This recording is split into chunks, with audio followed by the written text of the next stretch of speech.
and we're ready to go because we're ready to go.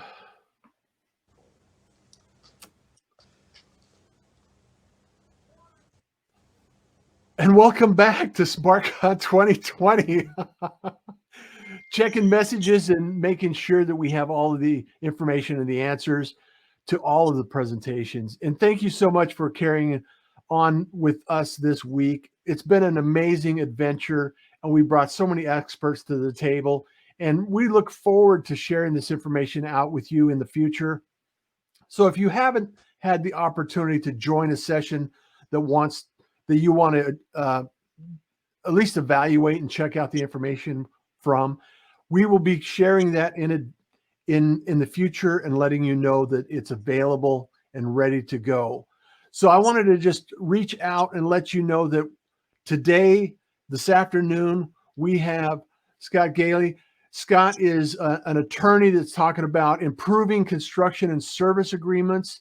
He's been in the industry for a number of years and has had an inside look on some of the things that are happening nationally as well as internationally. We'll be talking about and having him present on some of these subjects that are important and critical to your infrastructure, your organization, and the understanding that you have for your business. Your success and your future depend on understanding some of the guidelines and some of the experiences that other people have had and some of the challenges that they've been able to get through and past in their industry and their organization. So Scott, thank you so much for being here. I look forward to the presentation, and we'll come back afterward with questions and anything that the audience wants to have you expand on after the presentation. So I'll collect those and put those in the chat, and then we'll see you on the other side. Well, thank you so much for having me here today. And my thoughts go out to everyone in Louisiana who is in the midst of another hurricane there. My grandmother actually spent her entire life living in Metairie, Louisiana, until Hurricane Katrina came and filled her home with 4 feet of water. And after that, she came back to Houston to live with me, and that's where I'm broadcasting from here today. I'm an attorney, and I focus on the energy industry. And today I'm going to be talking about some of the innovations on the legal services side of the table with respect to the energy industry. And so I always like to give a little bit of introduction of myself and my career so you can understand where I'm coming from as I talk about these issues. I went to the University of Chicago Law School and then joined a large law firm here in Houston called Vinson & Elkins in the energy section. I went on to Occidental Petroleum, where I had both in-house counsel positions and commercial business development positions. I left Oxy to run a private equity-backed company that was exploring for oil and gas in Africa, and we acquired concessions in South Africa, Cameroon, and Madagascar. After we sold that company, I became a general counsel of Zaza Energy Corporation, which was a developer of Eagle Ford Shale and had joint ventures with Hess Corporation and EOG Resources. And the last oil crash that we had in 2014 or 2015 ended up winding down Zaza's business. And at that point, I decided to start my own energy transactions boutique called Gaille PLC. At first, it was just me, but now we've grown to 5 attorneys and are doing a lot of interesting work on the energy transactions front here in Houston. I've also been teaching at Rice University's Graduate School of Business since 2008 and the University of Chicago Law School since 2013. And it was the result of some of those interesting experiences as both a lawyer at a big law firm as well as a consumer of legal services at Occidental and at Zaza Energy Corporation that enabled me to identify a sort of gap in the legal services world where, you know, if you're a general counsel or owner of a business, a lot of times you had sort of a choice between either a very expensive big law firm that was really too big of a tool for what you needed, or perhaps a lower quality small law firm. It was hard to find smaller law firms and boutiques on the transactional side that provided the same quality of work as the big law firms. So I set out to sort of fill what I perceive to be a gap in the marketplace by identifying and creating this energy transactions boutique. And so what we basically do is we go for leaner office overhead. We outsource a lot of our back office functions. We have an office that is in the Galleria area, so we're not downtown. Our rates aren't as high. We also have focused on recruiting the highest quality associates by offering them a better quality of life. And we believe that by not working our associates sort of 7 days a week, long hours every day, it leads to them being more productive and delivering to our clients a higher quality per hour billed. We also focus on staffing matters more efficiently, not putting as many people on them, and doing some innovative sort of fee arrangements. We do a lot of flat fee arrangements. We do sometimes even transactional contingency fees for startup companies that are trying to raise capital and go get their first assets and may not be in a position to pay sort of your typical hourly legal rates. And so as a result of that, as I mentioned, we've managed to grow to 5 lawyers. A number of our lawyers have been hired from the big law firms. So we've got lawyers working for us who used to be at Vincent and Elkins, Sidley and Austin, Kirkland and Ellis. And we do believe this is an interesting model for legal services in the energy industry, and one that we hope others will create and follow, because we think there's a tremendous demand for this space. And we're continuing to develop and refine our practice.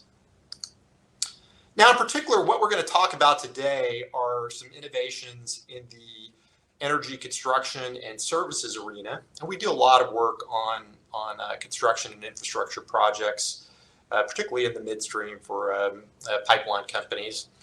And one of the key concepts that I always try to talk to my clients about is what I call contract completeness. And that is, in any given deal, in any given contract that's being negotiated, there are always different risks that both parties face. And the question is, in that negotiation process, have the parties actually spent the time to think about what those risks are, to talk about how they should be allocated, and does the contract itself expressly address them? And so sometimes when I'm working with my clients, I'll have the question posed to me, well, hey, we've got a 2-page agreement or a 3-page agreement that we've been using for that particular service. Why do we need a 15 or 20-page agreement? Why isn't the 3-page agreement good enough? Well, you can have agreements that are extremely general or agreements that are more detailed, and it comes down to whether you've really covered off all the risk that you have for your particular project.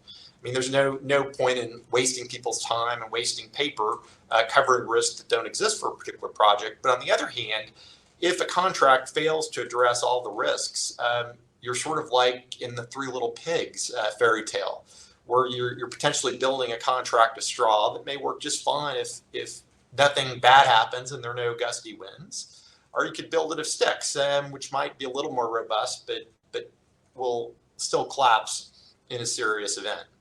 So do you want your contract built with straw, sticks, or bricks? And the big firms and we transactional boutiques want a contract built of bricks that is sturdy and addresses all of the risks and doesn't sweep anything under the rug. So with respect to contract completeness, there are a number of advantages that come from addressing all of the risks. The first is that you actually have a meeting of the minds between the parties, so that again, you don't have issues that could arise later on that have been swept under the rug. And if you've addressed everything expressly in the contract, it provides both parties with predictability. It means that when you're expecting to spend a certain amount of money on a project, that it's much more likely that the contract and the amount that was budgeted will carry out and actually be realized. If you start the project with a contract that is incomplete, what can easily happen is there could be claims or disputes that were not incorporated into the budget, were not incorporated into the price of the work. And then you're in a position where you've got to go back to your board of directors and ask for more money and explain why there was a problem. So by addressing all the risk at the front end, it's a bit of a career insurance for the business people and lawyers who are responsible for that contract. Also, I believe having complete contracts helps to foster better relationships. In our energy industry, we often are repeating transactions with the same companies again and again. We're dependent upon each other. And if you've got contracts that address all of those risks, you've got that clarity that helps preserve the relationship. So when an issue arises, the parties can look into the contract and they can read the same words. And if the words are clear and they've addressed the risk, it's hard for the party that is bearing that risk to feel too badly about the relationship, because that was the deal they cut. Imagine, though, if a contract is silent on a particular issue, if it doesn't address that risk, and then you're in a dispute and you're arguing about it, and people are making stretch arguments, trying to make a clause somewhere in the contract that was very general apply to something that was very specific. And then you've got people feeling like they've been the recipient of a sharp practice or an elbow, and that can compromise the relationships. Also, by having all of the benefits and risk of a particular transaction clearly allocated in the contract, if you do have to renegotiate it, everyone knows what rights they have, what obligations they have. So it's actually easier to renegotiate a contract that is more complete than one that isn't. And of course, as a result of all of this, it leads to less litigation, because at the end of the day, if a contract is clear, litigators really can't do much with that, because the courts will interpret the contract based upon what the parties wrote in it. So a litigator doesn't want to take a case that's going to be a losing case if the contract expressly already resolves the issue. Now, we lawyers had thought for a long time that complete contracts were important for all of the reasons we just talked about. But there was a recent study that came out a few years ago that actually seems to prove it and provide some empirical support for the fact that contract completeness actually increases the profits of companies. So in this particular study, they looked at 3,000 plus loan agreements that had been filed with the Securities and Exchange Commission as the part of transactions that were material and had to be filed. And what they found in terms of doing a study of all of those companies' profitabilities and trying to control for other factors and differences between those companies, they found that subsequent annual return on assets is higher for firms which signed more detailed loan contracts.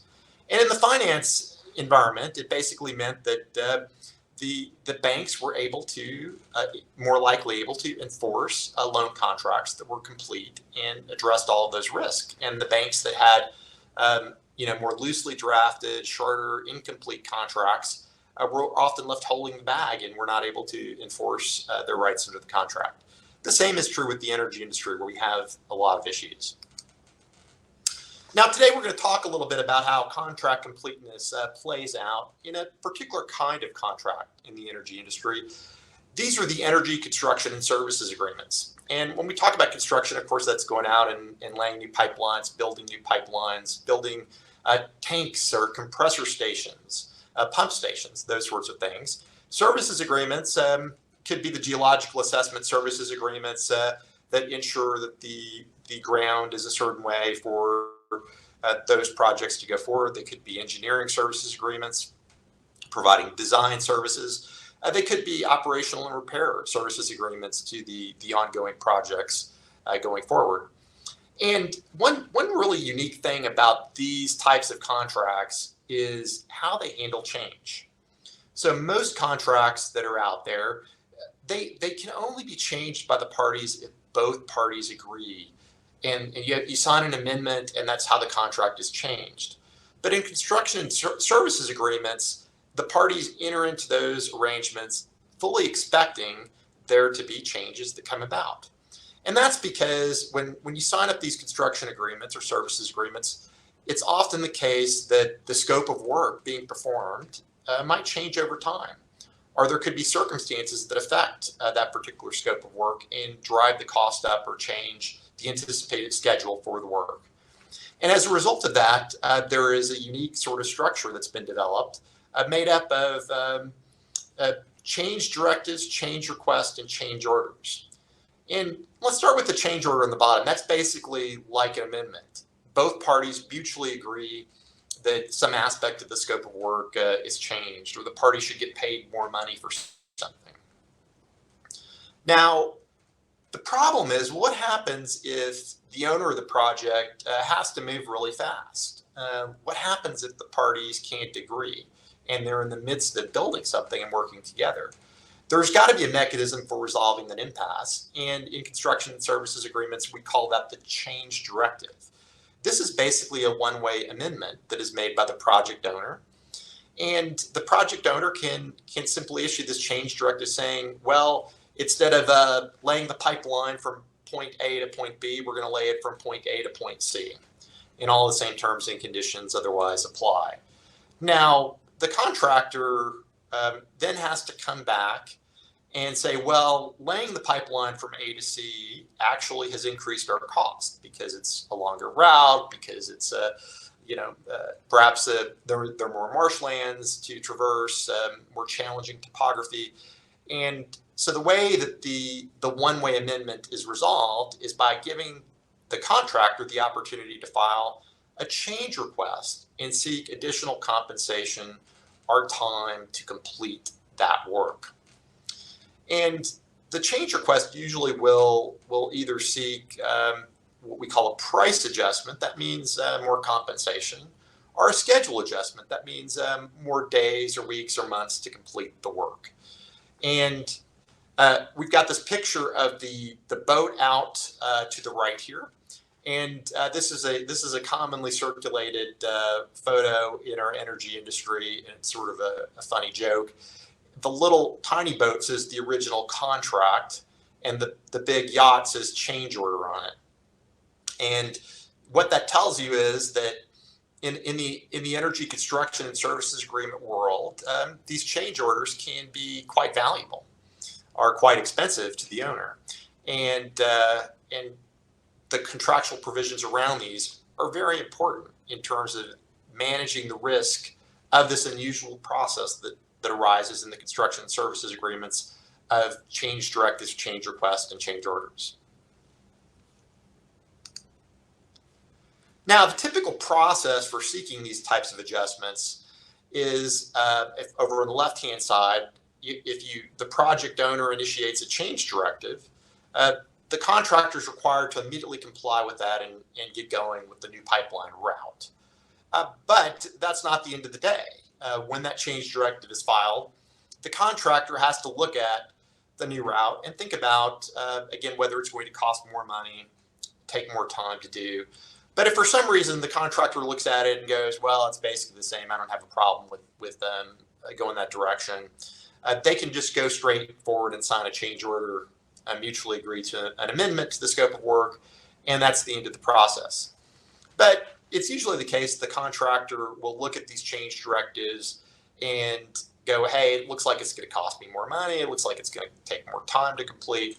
And so in that case, the contract has a mechanism for the contractor to challenge the change directive with the change request. And so you move over to the right-hand side of the figure here. Keep in mind that the contractor also can initiate a change request. So the contractor, as we're going to talk about in a minute, might encounter bad weather, force majeure, other issues that have affected the project. And in that case, there's this change request here that gets filed unilaterally without there being a change directive. In either case, what happens next is there is a dialogue between the project owner and the contractor about who is right or who is wrong with respect to how much they think the issue is going to cost, how much time they believe it's going to add to the schedule. And it could be that the owner looks at the contractor's change request and agrees with it, in which case they sign the change order and the amendment happens and the process is over. It's also the possibility that the owner could reject it and you end up in a situation of compromising or dispute resolution. Now, there are two industry approaches to the adjustments that come about under these contracts. price adjustments or time adjustments. And the way I like to think about this is there are either enumerated adjustments or discretionary adjustments. And in the world of enumerated adjustments, that means that for the contractor to receive a price adjustment or a time adjustment, the contract will be very complete. It will go and it will literally list everything that the contractor is entitled to get a price or time adjustment for. And in a minute, we're going to go over the typical categories that we see in these enumerated adjustment contracts. In the discretionary adjustment world, in contrast, the contract might just say that the contractor is entitled to equitable adjustments for perhaps anything beyond the contractor's control. It's pretty open-ended, and there really aren't any particular standards for when the contractor is entitled to more money or additional time to complete the work. And so it's a question of whether or not we've got express standards on the one hand in the enumerated adjustment world, or whether we're going to live in the discretionary adjustment world of arguing about what was beyond the contractor's control and how much the contractor should get paid. And so the advantages of the enumerated adjustment world are very similar to those we talked about in the concept of contract completeness. So there's a higher degree of budget certainty for the owner's project team and frankly for the contractor as well, because the contractor knows that if one of these 5 or 6 or 7 things happens, their contractor is going to get additional compensation. The contractor is going to get additional days on the schedule.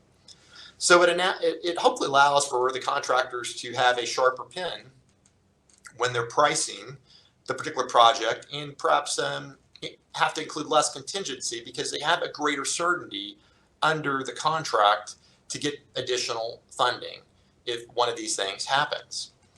There's also greater protection for the owner because there's a limited ability of the contractor to use the adjustment clause to make up for underbidding or poor productivity. And so sometimes it's difficult to determine whether or not a problem is the result of something the contractor's done or something that was beyond the contractor's control. By having specific enumerated circumstances with standards for each, there's a certain burden of proof the contractor has to carry, and the contractor knows what that burden of proof is.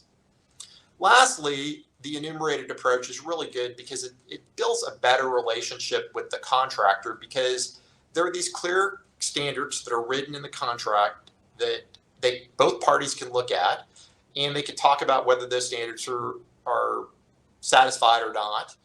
But there's no discretion that really lies with the project manager, the team on the owner's side.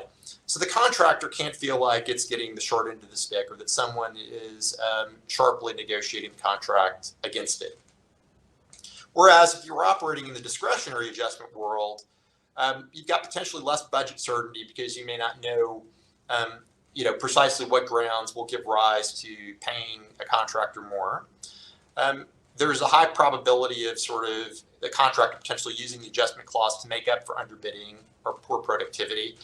And it sets the stage, frankly, for conflict and disputes because, what I've seen in these discretionary adjustment worlds are basically how willing the project manager is to grant an adjustment at any given time is often a product of where that particular party is with respect to the budget.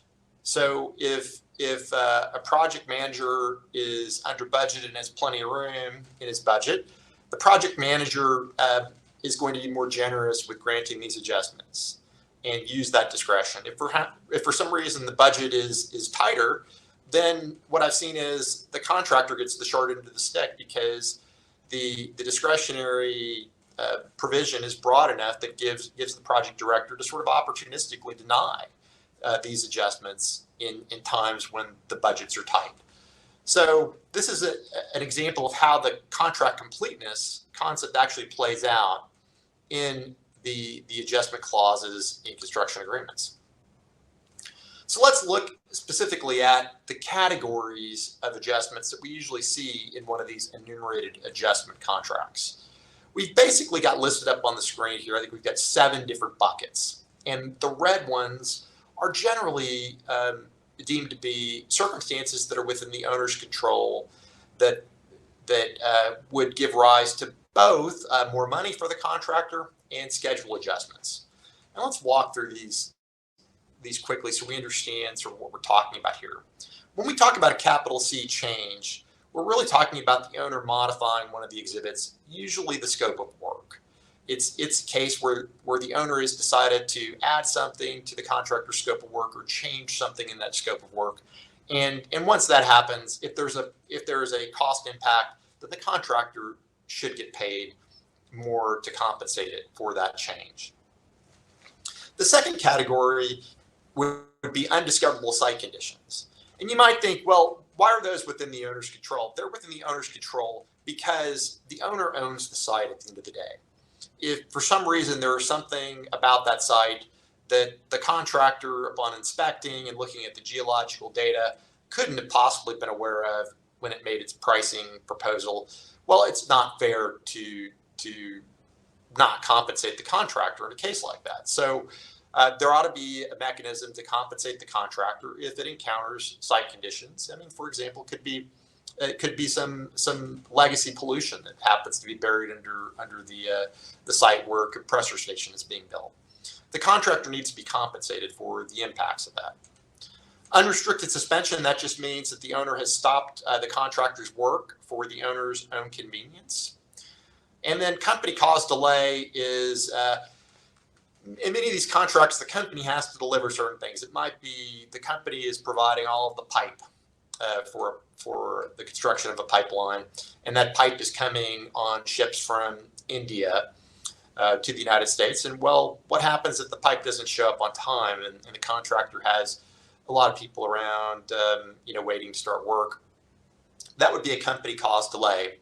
Now, it's important to point out that company-caused delay, usually you want to enumerate everything that the company has to do and the dates that they have to do it by in the exhibit so that the parties, again, have a complete contract, that they know what items the company is responsible for and by what dates they have to be delivered. Now, over on the right-hand side, I've got three categories for circumstances that are outside the owner's control. These are things that have happened that may impact the project, but really are not the owner's fault. And perhaps maybe 10 years ago, the only category you would see here was force majeure. And force majeure would also include adverse weather and protester caused delay. But in recent years, as there have been more protests and with some of the different weather events that we've had, it seems to be more common practice to start breaking out these categories and treating sort of adverse weather that doesn't rise to a declared disaster, adverse weather that isn't a named storm, differently from named storms and declared disasters, which fall into the force majeure bucket. And protester caused delays generally come about as a separate category because there have been increasing protests against energy projects as a result of climate change debate.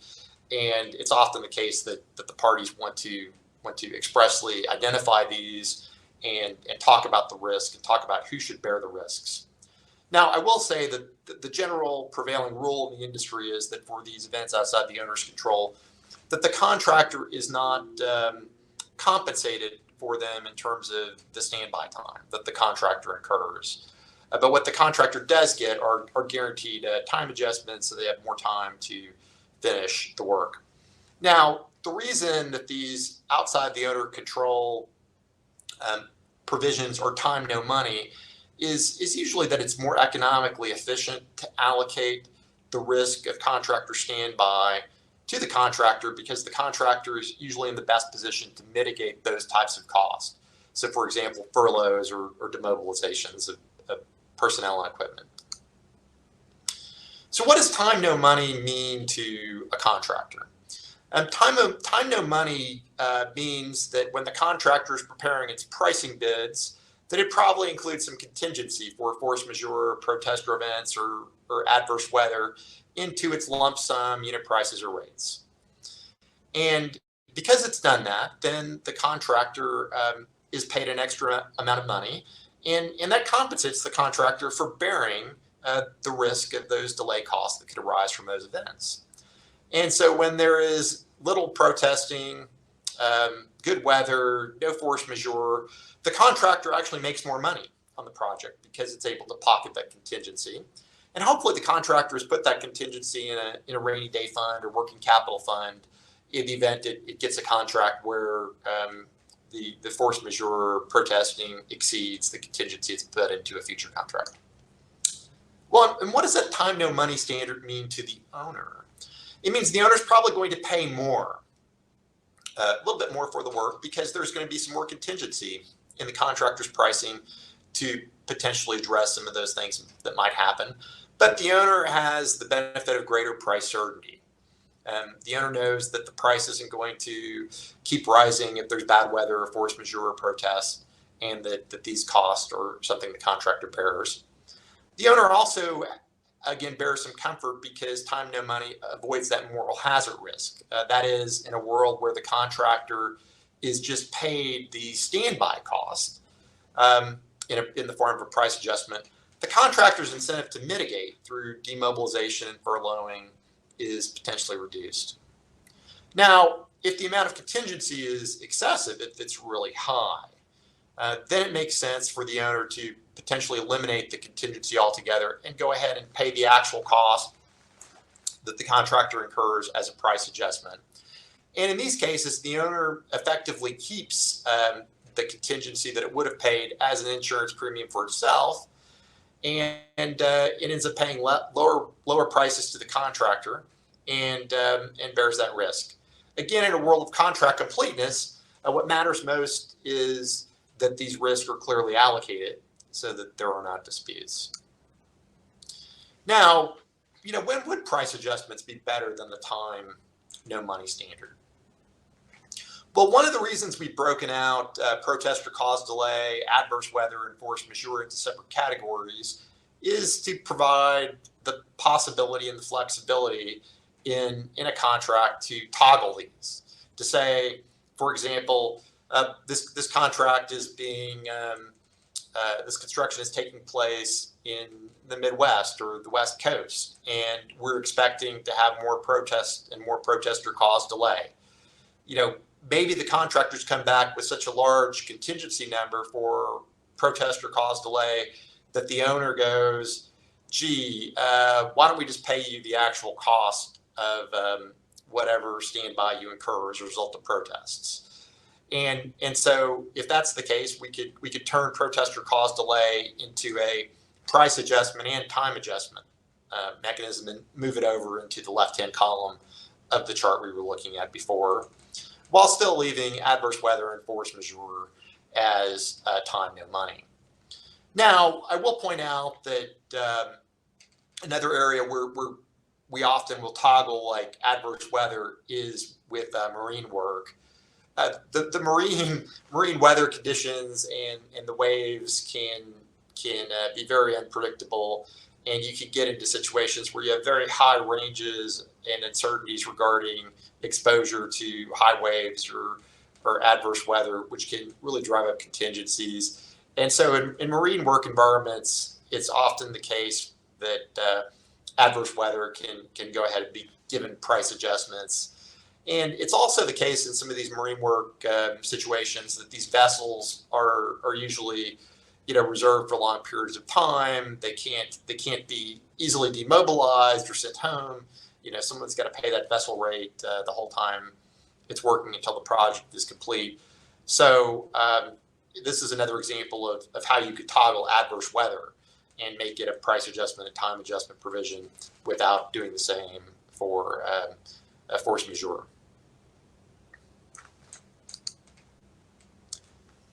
Now, COVID-19 is an area that has been very controversial under all of the construction and services contracts, and an area that's been very keeping law firms like ours very busy. And of course, as you might imagine, contracts in the United States really didn't say a whole lot about force majeure and the sort of circumstances that would arise from COVID-19. And if they did, it was sort of, it was an afterthought. These force majeure clauses were often, very sharp and not very detailed. And that's quite a contrast when you think about some of the international projects that I've been involved in how much sort of thought and focus goes on a force majeure clause, for example, in the Middle East or Africa, where you sometimes have civil wars, fighting, those sorts of things that give rise to great disruptions to the work. What we found in the United States as COVID-19 evolved was that many of the construction services agreements had sort of, short or deficient force majeure clauses and really didn't address the situation very well. Also COVID-19, even compared to other force majeure clauses, creates a real unusual sort of moral hazard problem, which we had touched on a little bit before.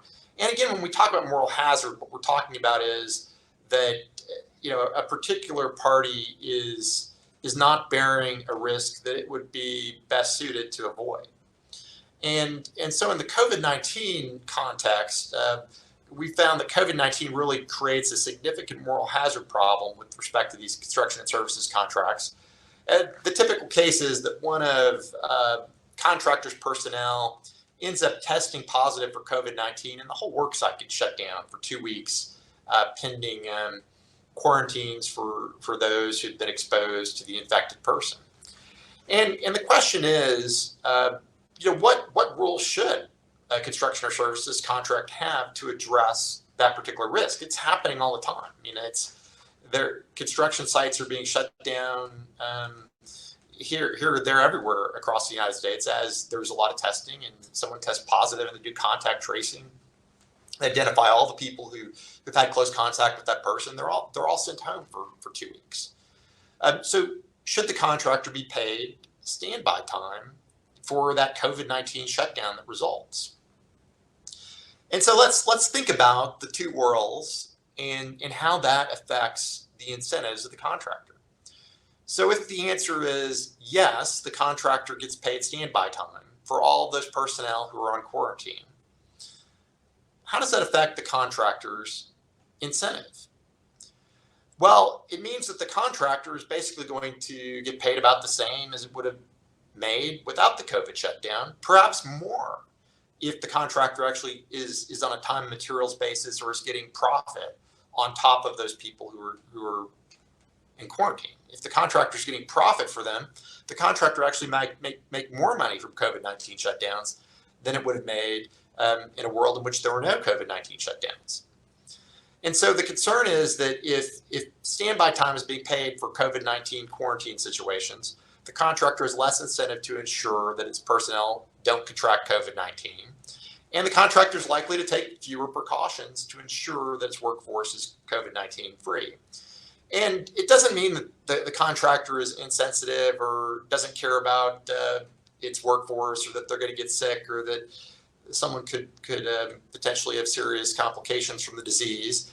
It's that the contractor is in a position to implement certain safety precautions outside of the workplace, such as the living arrangements, perhaps where contractors are staying. Do they have roommates or do they have their own rooms? Do the contractors get moved to a construction site by a bus or do you have adequate social distancing on the bus? How many people are on it? Do people have to wear masks outside of work hours? Are people allowed to go to bars and restaurants outside of work hours, or should they do takeout? All these things are sort of factors that contractors have to think about in terms of how they minimize COVID-19. And the decision as to whether or not they get compensated for COVID-19 shutdowns can impact at the margins some of those safety precautions. And so in a world in which the contractor doesn't get paid standby, that means that the contractor must resort to its contingency and rainy day funds to cover its own standby costs. And that's not to say that the contractor is completely uncompensated for standby costs, because certainly in a world in which the contract says no standby time for COVID-19 shutdowns, the contractor is going to build some additional contingency into its pricing to help cover that eventuality. But once it's done so, the contractor knows that whether or not that money gets used or not depends very much on the precautions it takes. So it creates a very strong incentive for contractors to ensure that the personnel do not contract COVID-19. And the contractor is going to take more of those precautions. So what we would believe would be that if you have a contract set up that squarely addresses this issue and says no standby time for COVID-19, that we would expect there would actually be fewer COVID-19 cases at the work site. There would be fewer quarantine issues, which is in everyone's best interest, including the health of the workforce and the people who are going to be at the site for both parties. So this is an example of how contractor completeness can actually help keep people safe, help keep our community safe, perhaps even save lives. Now, of course, we believe that the contractor should also be compensated for additional costs of implementing good industry practices regarding COVID. So this could be contracts might want to expressly say that they're going to pay for frequent testing, that they're going to pay for high quality PPE and social distancing. Perhaps if you've got contractors at a remote site, the contract ought to say, look, we're happy to pay for every contractor employee to have their own motel or hotel room rather than having two people in one room. So these are all examples of how contract completeness actually can flow into the situation that we've all been dealing with respect to COVID-19. And again, I think what we've got to keep in mind is in the energy industry, we're always dealing with a lot of complex issues. The complexity of energy contracts is frankly much greater than that of other industries.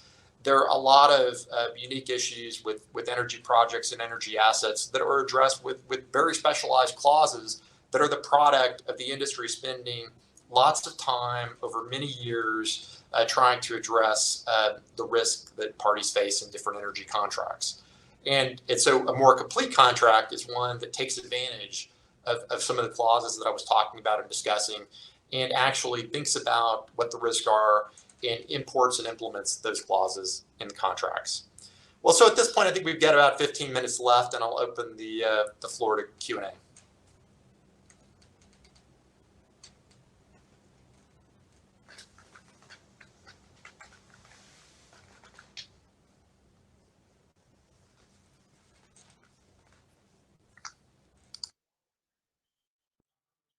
To expand on this subject, especially during this time.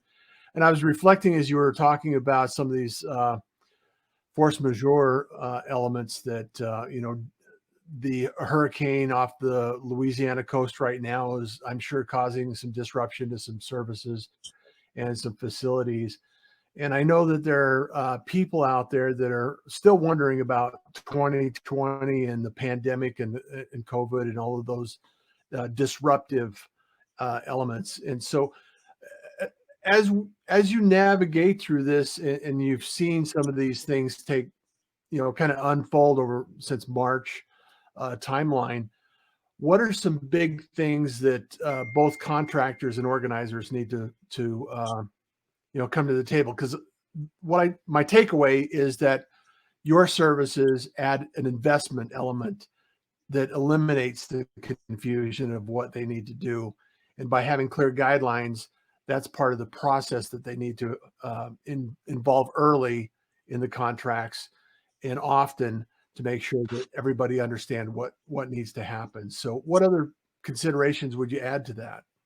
No, and that's exactly right. I mean, there really is a trade-off between contract completeness and when you actually have to invest a little bit of time thinking about these issues. I mean, it's often the case that people get in a hurry and they sign up incomplete contracts and they pay for it 10 times the amount of time that they would have spent had they just addressed the issue up front, because they're arguing about it.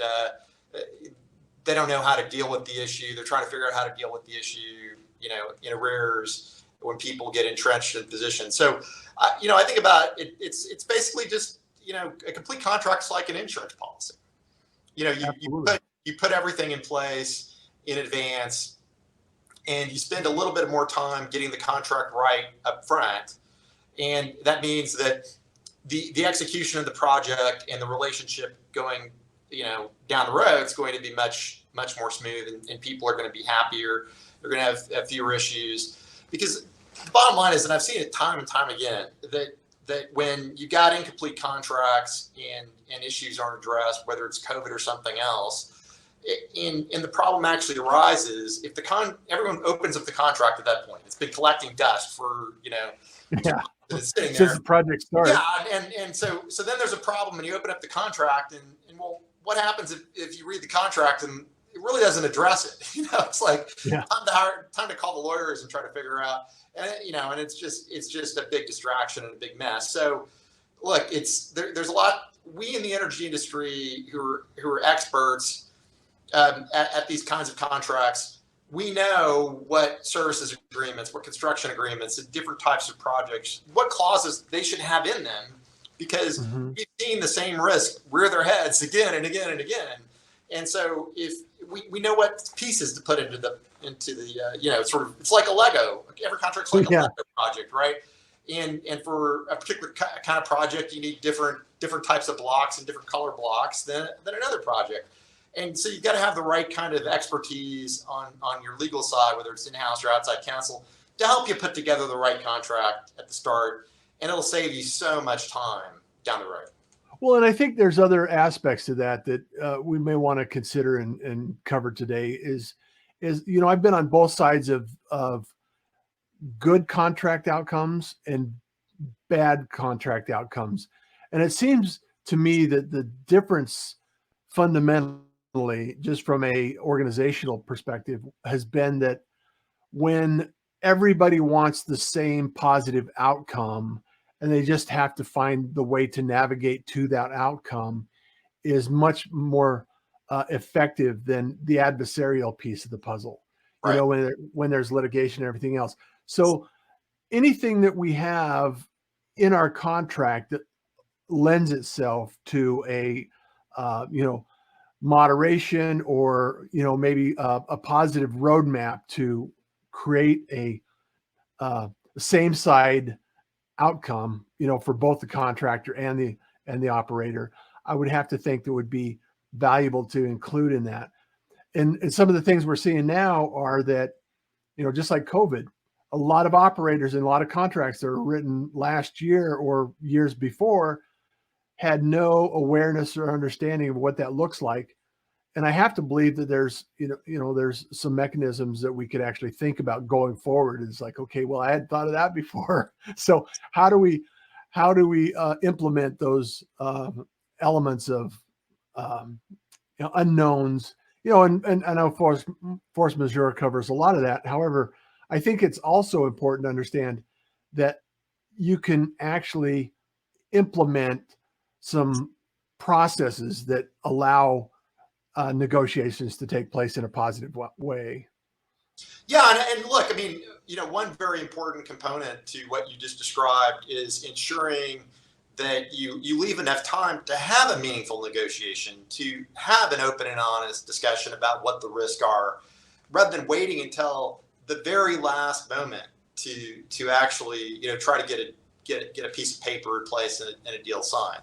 So you don't want to jam that process at the front end, because if you jam the process at the front end, it's more likely that you're not going to have that discussion that you're just talking about that will lend itself to collaboration and ensuring that everyone is on the same page and has a meeting of the minds. Also, you think about it from the perspective of the contractor who's doing the work. I mean, contractors always have to put contingency into their pricing, right? To address these circumstances that they're not going to get extra money for. If they're not going to get extra money for COVID standby time, well, they need to know that in advance so that they can build a little more money into their rates or build a little bit more money into the lump sum to cover that. And it's better to be transparent about it up front than get on down the road and go, well, I thought that you put contingency in there to cover that. And the contractor goes, no, I didn't put any contingency in there to cover it. And how do you compare bids if you've got a competitive bidding process? If your contract isn't clear, one contractor may assume, oh, well, that's covered by contingency. Another contractor may assume, oh, well, I'm going to get a price adjustment for that. I don't need to put it in contingency. So then you don't even have apples to apples in your bids. You have different people bidding on different things. And I think it's imperative that the operator understand some of those elements in the contract.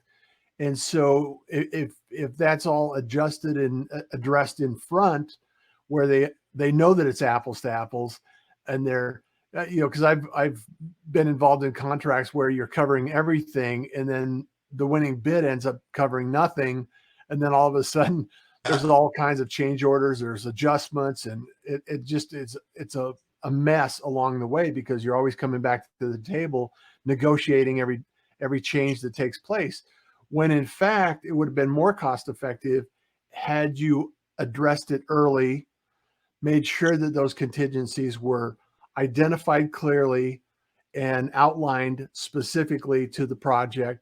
And then there's methods to actually remedy all of those contingencies and corrections. Yeah, and sort of another process that I often work with my clients on is the model agreement, right? I mean, every energy company has certain contracts that are repetitive, that they're going to enter into this month, next month, the month after that. It could be construction agreement, could be a master services agreement, whatever it is for a particular enterprise. Yeah. It's so important that model agreement be very, very well thought out and have all of these sort of express coverages in it, because that'll greatly short circuit the amount of time it takes to actually get it in place and ensure that people don't forget about things or neglect to include something. It's almost like in the construction services realm, if you've got a good model agreement that has all those enumerated things in it, as the parties read that agreement, they're forced to think about COVID and bad weather and protesters and all the bad things that could happen. And they're forced to think about it and think about how they price for it. Whereas if the agreement doesn't include it, people might not think about it, when they're in a hurry. And like we were talking earlier, internationally, there's civil war, there's unrest, there's, access and egress to sites that may not necessarily be available. And we may not know from a contractor or an operator how long that will take place or exist. So there's some things like that have to really be considered and thought through on a project. One of the things that I was thinking about as you were presenting today was, are there some trends or some specific things that you consistently see that either contractors or operators are not necessarily asking in front in advance that could cause a lot of ease of access and remedy in a long-term situation like that? Do we need to ask questions that we're not thinking about, and what could those be that you could shine a light on? Yeah, when was the last time you had you looked at your model agreement with your outside counsel? When was the last time you updated your model agreement with your outside counsel, right? Well, that's why I love your model, Scott. I love your model because it's, I could call up Scott and say, hey, Scott, can you take a look at this? So literally, I get projects, that come in sometimes where the agreement that they're using, I mean, they're already like well down the road, so you really can't substitute a new agreement. But the agreement they've used or are using literally is like, somewhere on it, it's got a date that's like, 1987 or 1995 or something. It's someone's like footer, and you could tell it's just like, someone drafted this like 10, 20, 30 years ago, and they never looked at it again. They never thought about it. And frankly, I'll say that over the last 20 or 30 years, the energy industry has become more sensitive to this completeness issue, and as we try to be more efficient, we try to actually save legal costs, because contract completeness saves legal costs. It saves the costs that you incur when you're arguing about it. It saves the cost on litigation and everything that goes along with that. And so the industry has been moving in that direction. So when I pick up these contracts, that are, have a 1995 stamp on the footer, they're not very complete typically. It's, because there's been this trend toward completeness in the industry. And And I'd ask everyone who's listening, who is dealing with contracts, if you do have model agreements, when was the last time someone, looked at them and revised them to reflect, whatever the current issues are in the industry. And most of my clients revisit them every year. They have a committee. Well, and I think another side effect of that is a lot of proactive organizations are seeing it as an investment, because less time in litigation is the more time you can get the project completed. So due diligence and completeness is part of an investment for the future, is how I would position it or think about it as an organization. Yeah, very true. Yeah. Scott, I just really appreciate all the information and the valuable time that you shared. And I know that I know Spark Thought and SparkCon 2020 is wrapping up. For me personally, this has been an experience, amazing experience for me, and being able to have these conversations with so many wonderful experts in the field and authorities that like yourself, that are bringing this information to the table. And I anticipate and expect that Spark Thought will be sharing this information going forward and reaching out. So what's the best way for people to reach out to you and connect with you about your model and your services before we wrap up today? We've got a robust webpage at gaillelaw.com, and I'm also on LinkedIn. I post an energy blog there, every few weeks that highlights whatever issues I think are sort of the forefront of the industry. So, either through LinkedIn or our law firm webpage. Yeah. Well, I appreciate that. And thank you so much for being here.